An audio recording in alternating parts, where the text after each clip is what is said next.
What's up, guys? Kimmus here from Meanwhile in the Man Cave. We take a look at all things pop culture, games, toys, or anything we think is cool. And today, we are taking a look at Disney's Gargoyles armored Xanatos figure from NECA. The armor used by Xanatos is an armored and weaponized version of the construction exoframe used by Xanatos Construction. Based on the Steel Clan robots, but distinguishable by its red color and the fact that it has 4 fingers and a thumb rather than the Steel Clan's 3 fingers and a thumb. It first made its appearance in Episode 10, The Edge. This armor has a particle beam cannon, razor-sharp talons, and deadly edged wings. This, combined with Xanatos' proficiency with the armor and its ability to fly at super fast speeds, has allowed him to fight Goliath to a standstill. Starting off, looking at the box, really cool artwork on the front of Xanatos himself without the helmet on. And a picture of the figure, helmetless. And on the back, brief description of the character itself and some different poses of the figure. On the side, a picture of the figure with the helmet on. As it is with the majority of the NECA figures, you've got nice window box packaging with a picture of the figure here over on the left and a brief preview of what we're going to get from this figure. So let's stop wasting time and let's bust Xanatos out of this box.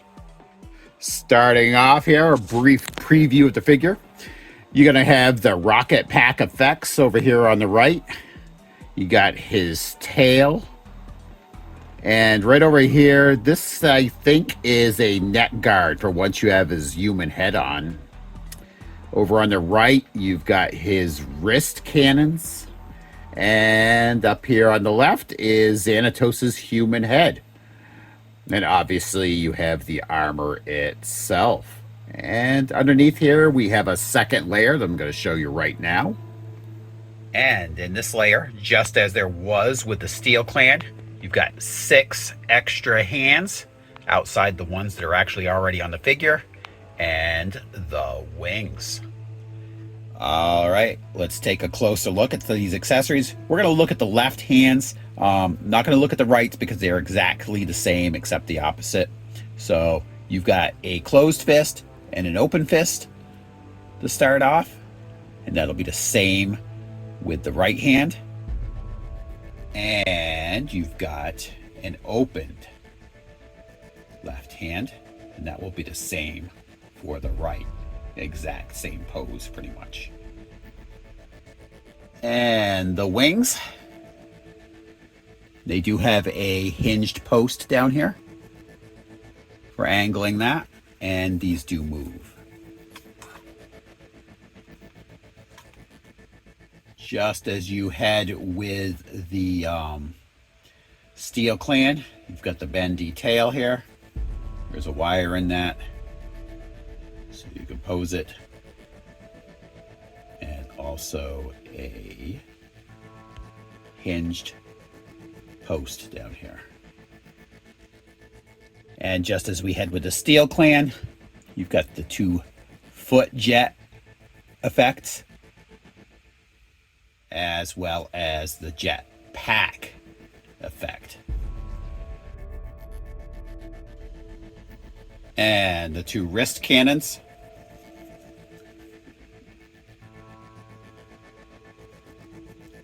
Pretty much the same thing that you got with the Steel Clan, except in red. And this is where we deviate from what you got with the Steel Clan. Here we have the Xanatos head.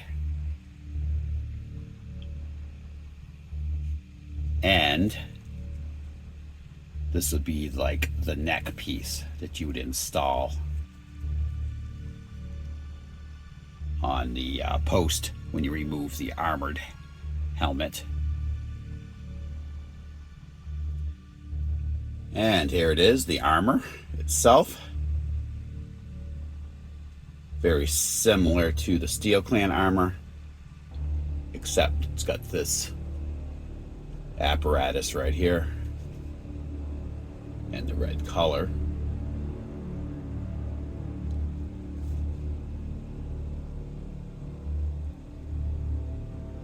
Looks pretty nice. Now, on the back, this is where you're going to attach the wings.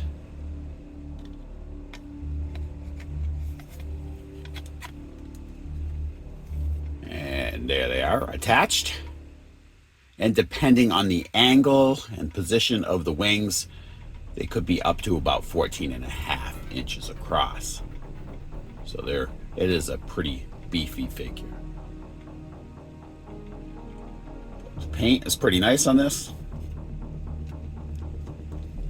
Back end here is where you would attach the rocket effect for the backpack. And if you're going to do the feet rocket effects, they'd attach here. Starting off with the articulation, you got a little left and right motion here. The wings are going to kind of restrict the distance because how his hair comes down. There's not a lot of room there for that to maneuver. You do have some tilting quite a ways down.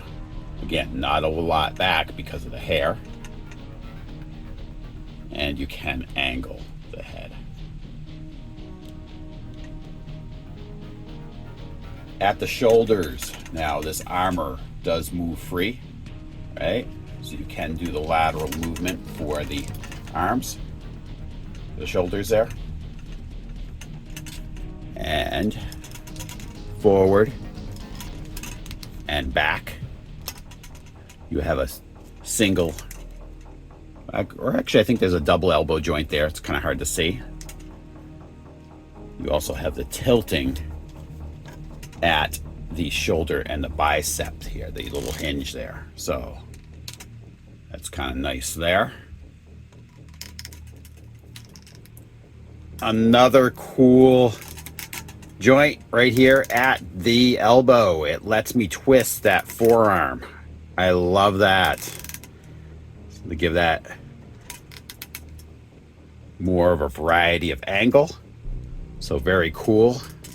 Props for that. At the wrist, angling with a hinge. All right. At the abdomen, it's more of a extension of the waist joint, which you also have as well. Not much tilting at the, not much crunching at the abdomen. You can bend at the waist a bit, not a lot. At the, let's move this hand out of the way, the legs, lateral movement, and you can angle there at that same hip joint. And it's got quite a lot of motion there as far as that goes. All right. At the knee, you have the double knee joint. And down here at the feet, it's kind of the same as what you had on the Steel Clan. You see all these hinges down here, but really all they do is angle the toes, right? Angles a toe there or the entire foot. As you see, it moves. But as far as like any other movement, there's not a whole lot there. All right, let's see how all this articulation comes together, and I'm gonna let you know what I think. All right, folks, we've got him posed. Pretty easy to pose this figure, especially when you have the bendable tail to help counteract some of the balances on the figure with the big wings and everything. It is a pretty cool figure. If you have the Steel Clan figures, it is pretty much identical to those Steel Clan figures. That's the one thing outside of that apparatus around his neck. That's a little different. And the fact that he has 4 fingers and a thumb should differentiate him from the Steel Clan figures. But unfortunately, I didn't notice this when I was unboxing the Steel Clan figures, but these Steel Clan figures have 4 fingers and a thumb, just like Xanatos here. They should actually have 3 fingers and a thumb. Not a huge deal breaker for me, not a big deal. I mean, most people aren't even going to notice it, so I don't really care. But I do like this figure quite a bit. I will say, though, his human head was a pain in the butt to put on. So they could have made that easier to go on there. Plus the fact that he has his ponytail on there does make it kind of difficult to pose that head at times. Other than that, figure's really cool. I like the paint on it. I like the stage presence, being that he has a 14.5-inch wingspan, depending on how you have his wings spread out. You can't really include a flight stand with this figure, considering the how big this figure is in general, and it would be kind of hard to position a figure stand on him as far as a flight stand. So I recommend, if you're going to have him in a flight type pose, hang him up. And it wasn't too hard to hang him with some string or whatever. Just did it real quick here. Overall, I really like the figure. And I want to thank you guys all for tuning in. If you can, please give us a like and subscribe. It helps others find our videos.